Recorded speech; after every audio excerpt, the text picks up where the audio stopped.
Picture this. Memphis, Tennessee, 1955.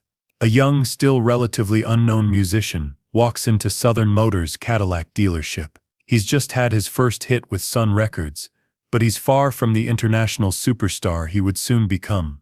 The salesman eyes him skeptically. This kid in flashy clothes doesn't look like their usual Cadillac customer. But the young man isn't there to window shop. He points to a pink and white 1955 Cadillac Fleetwood and says, "I want that one." That young man was Elvis Presley. And that pink Cadillac, it was just the beginning of what would become one of the most legendary automotive love affairs in American pop culture history. Hey everybody, welcome back to another episode. Today we're diving into the fascinating world of Elvis Presley's car collection, specifically his obsession with Cadillacs, and the incredible stories of his generosity when it came to spontaneously giving cars away to friends, fans, and sometimes complete strangers. Now, I know what you're thinking. Elvis had a thing for Cadillacs. Tell me something I don't know. But trust me, there's so much more to this story than just the famous pink Cadillac that everybody knows about. Let's start with some perspective. Throughout his lifetime, Elvis purchased over 200 Cadillacs. Yes, you heard that right. 200. Can you imagine buying that many of anything, let alone luxury cars? And get this, he didn't just collect them for himself. He bought countless Cadillacs as gifts, sometimes on total impulse. The man literally changed people's lives with the spontaneous gifting of automobiles. But before we get to those incredible stories of generosity, let's rewind and talk about how this obsession began. Elvis's love affair with Cadillacs started back when he was just a poor boy from Tupelo, Mississippi, dreaming of a better life. In those days, a Cadillac represented the ultimate symbol of success, luxury, and making it big. For a kid who grew up with nothing, watching a Cadillac cruise down the street was like seeing a tangible dream roll by. His first attempt at Cadillac ownership came in 1955. After his first wave of musical success, Elvis went to a Memphis dealership and bought a pink 1954 Cadillac for his mother Gladys. The car reportedly cost $2,800, about $30,000 in today's money. But this story doesn't have a happy ending, at least not for this particular car. Just a few months later, the car caught fire and burned on the side of the road due to a brake lining problem. But Elvis wasn't deterred. Shortly after, he bought another Cadillac, the famous pink and white 1955 Fleetwood that many consider his first true iconic car. This is the one that cemented his connection with the brand. The car wasn't originally pink, by the way. Elvis had it custom painted. Elvis's mother never actually drove either of the Cadillacs he bought her. She didn't have a driver's license, and was apparently too afraid to get behind the wheel of such a large, expensive automobile. But that didn't matter to Elvis. In his mind, his mama deserved a Cadillac, whether she could drive it or not. This was just the beginning. As Elvis's star rose, so did his collection of Cadillacs. In 1957 alone, he purchased 4 Eldorados. Throughout his career, whenever a new Cadillac model came out, Elvis would often buy multiple versions in different colors. Now, I want to talk about what is perhaps the most famous car in Elvis's collection, the 1960 Series 75 Fleetwood limousine, better known as the Gold Cadillac. This wasn't just any Cadillac. This was a car that took customization to a whole new level. The exterior was painted with a special mixture containing real gold pearl. The interior featured a swivel record player, a television, a phone, and a refrigerator. All incredibly rare luxury features for a car in 1960. But the most extraordinary elements were the gold accents. 24-karat gold plate covered the interior trim, the wheel covers, and even the television's rabbit ear antenna. How much did all this customization cost? Reports suggest around $65,000, which would be over $500,000 today. The car became so famous that it went on a national tour in the 1960s, raising money for charity. Today, it's one of the main attractions at the Graceland Museum. But here's something many people don't know. Elvis rarely drove the gold Cadillac himself. He considered it too flashy for personal use. Instead, he primarily used it for business purposes and to impress visitors to Graceland.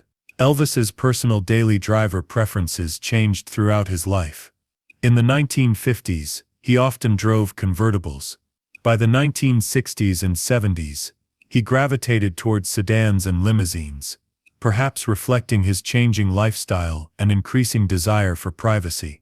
One of his favorite cars for personal driving was actually his 1973 Stutz Blackhawk III, not a Cadillac at all. This was the last car Elvis ever drove through the gates of Graceland, just hours before his death, in August 1977. But don't worry, Cadillac fans. The Blackhawk was just an occasional deviation from his true automotive love. Elvis didn't just collect these cars. He used them, enjoyed them, and sometimes even abused them. According to his friends and Memphis Mafia members, Elvis could be rough on his vehicles. If a car gave him trouble or displeased him in some way, he was known to occasionally shoot at it. Joe Esposito, Elvis's longtime road manager, recounted how Elvis once shot the dashboard of a car when the radio wouldn't work. But these moments of frustration were rare compared to the joy these automobiles brought him. Elvis loved taking friends for rides, showing off his latest acquisitions, and most of all, he loved giving cars away. And that brings us to the most incredible aspect of Elvis's relationship with automobiles, his unparalleled generosity with them. When most of us want to show appreciation or help someone out, maybe we buy them lunch, or perhaps, if we're feeling really generous, a nice gift. Elvis bought people Cadillacs, not gift certificates for Cadillacs, not model Cadillacs, actual drive-it-off-the-lot Cadillacs. One of the most famous stories involves Elvis spontaneously purchasing a car for a complete stranger. In 1975, Elvis was at a Memphis Cadillac dealership looking at cars when he noticed a bank teller named Meniel Person admiring a car in the showroom. Elvis struck up a conversation with her, and when he learned she was just window shopping because she couldn't afford a new car, he immediately told the salesman, "She'll take it, I'm buying it for her." But that's not even the most incredible part. According to Person, Elvis then pointed to a Lincoln Mark IV in the showroom and said, "That one's for your friend." Just like that, two complete strangers walked away with brand new luxury cars, courtesy of the king. This wasn't an isolated incident. Elvis gave away Cadillacs to friends, family members, employees, and even casual acquaintances with stunning regularity. By some estimates, he gave away at least 200 Cadillacs in his lifetime, possibly even more than he kept for himself.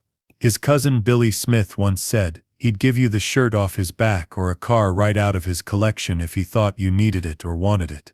That's just how he was raised. One time, Elvis bought a Cadillac for his karate instructor, Kang Ree, simply because Ree had mentioned in passing that he liked the look of it.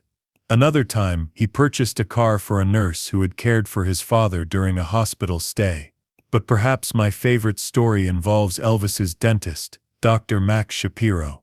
After a dental appointment, Elvis asked Dr. Shapiro to walk him to his car. When they got outside, Elvis pointed to a brand new Cadillac and said, "This is yours now." When the stunned dentist asked why, Elvis simply replied, "Because you've been so good to me and my daddy." These weren't just casual gifts for Elvis, they were deeply personal expressions of his character. Elvis grew up in extreme poverty in Tupelo, Mississippi. His family sometimes relied on government assistance and the kindness of neighbors just to get by. As a child, he knew what it felt like to want something and not be able to have it.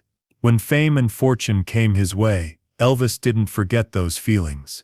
Marty Lacker, one of Elvis's Memphis Mafia members, put it this way: Elvis never forgot what it was like to have nothing. When he suddenly had everything, his first instinct was to share it. This generosity went beyond cars, of course. Elvis regularly gave away jewelry, cash, and other expensive items. He paid off strangers' mortgages, covered medical bills for people he barely knew, and once even bought a house for a widow he read about in the newspaper.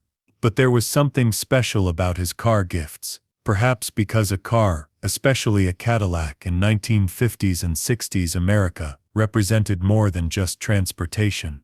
It was a symbol of freedom, of status, of having made it.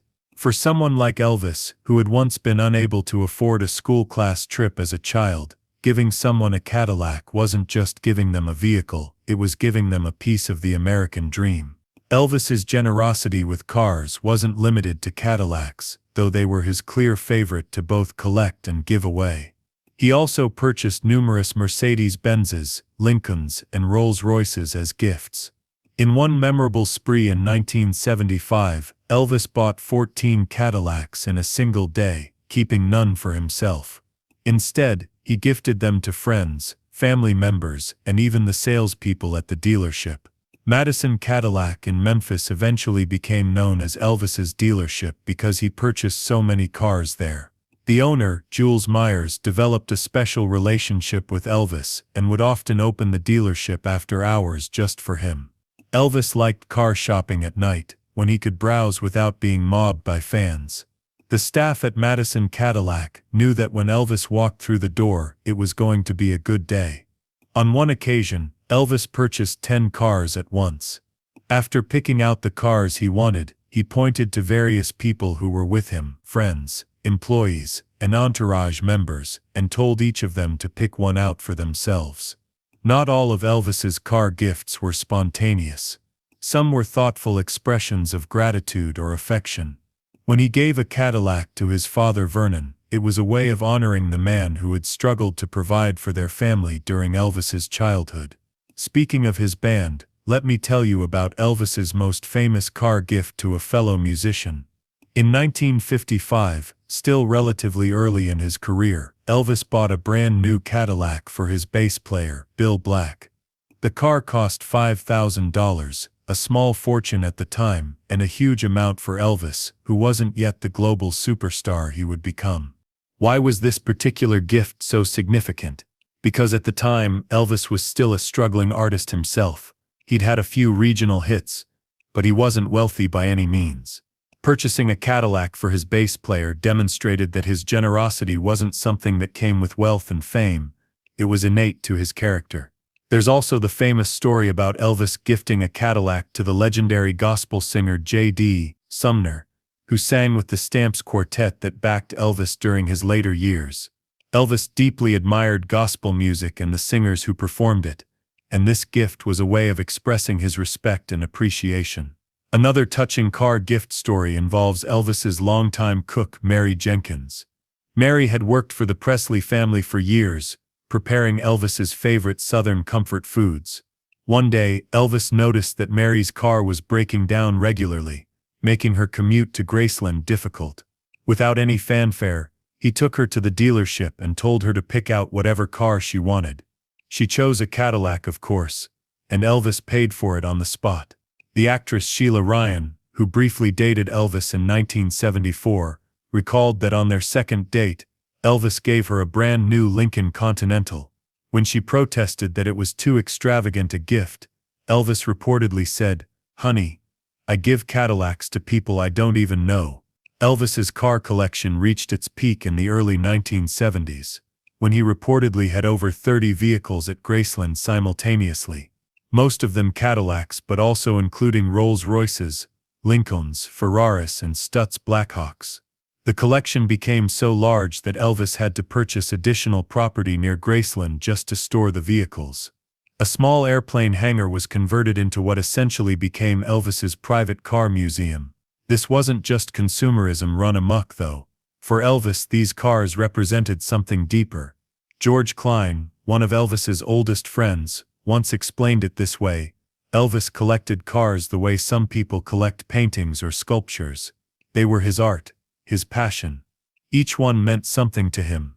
Elvis wasn't just passionate about owning cars, he was passionate about driving them. Despite having a full-time staff who could have chauffeured him anywhere, Elvis preferred to get behind the wheel himself whenever possible. He loved late-night drives around Memphis, sometimes cruising the city until dawn. These drives weren't always solo excursions. Elvis often invited friends to join him, turning a simple drive into an adventure. They'd stop at all-night diners, sometimes buying meals for everyone in the restaurant, visit local landmarks, or just cruise the streets, with Elvis pointing out places from his childhood or early career.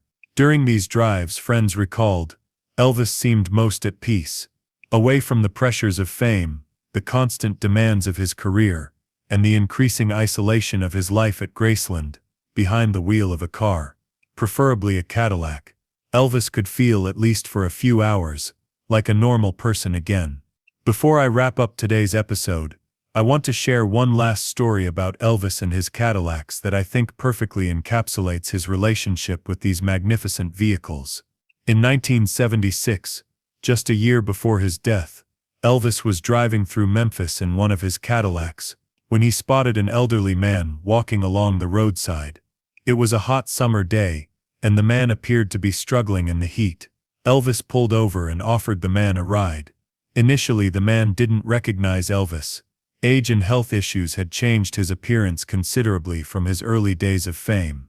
They chatted as Elvis drove, with the man remarking on what a beautiful car it was, and how kind it was for Elvis to stop. When they reached the man's destination, he thanked Elvis and asked his name. When Elvis told him, the man was skeptical. "Sure you are," he said with a laugh. "And I'm the president." Rather than being offended, Elvis was amused. As the man got out of the car, Elvis reached into his pocket, pulled out a stack of cash, and handed it to him. "The president doesn't usually carry this much cash," Elvis said with a smile. "Take care of yourself." As he drove away, Elvis reportedly looked at his friend in the passenger seat and said, "I love that he didn't know who I was. To him I was just a guy with a nice car who stopped to help." And perhaps that's the perfect note to end on. Beyond all the fame, beyond all the wealth, beyond the 200-plus Cadillacs and the spontaneous automotive generosity, Elvis was at heart just a guy with a nice car who stopped to help. Thanks for joining me for this journey through Elvis's legendary Cadillac collection. Until next time, keep on rocking.